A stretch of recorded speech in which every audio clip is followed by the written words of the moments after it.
So this tutorial is about how to make this ice cream cone. This mold is from Natoli's Creations. First, you'll start by getting some cardstock. You just want something thick enough to hold the shape, and I'll rip a strip. So the goal of this is to make an insert that will help separate the color of my ice cream from the color of the cone. So I'm just going to bend it to match that first curve, and then poke a point in each spot there, and then rip it so that it fits nicely in the mold.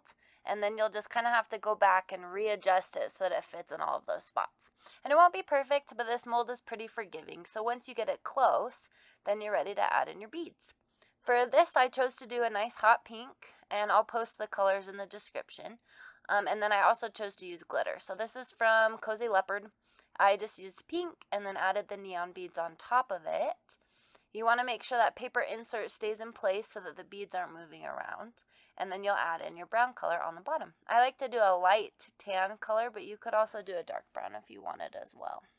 I made it a little too thick, so I'm just going to pull a couple out. Then once you're ready, pull out the insert, make sure they're all spread evenly, and then I bake on 325 degrees for 20 minutes. Once it's baked, now it's time to add in the color on the lines to help your designs really pop. So this is the extra thick Sharpie paint pen. I like to use it because it's a lot faster than using a thinner one. So I just go around and trace the lines. This one got a little overcooked, so that's why some of the lines aren't quite as crisp, because it bubbled a little bit. So I just go through and trace my lines, and then once they're all traced, I use a drill to add the hole, string it, and then I'm all done.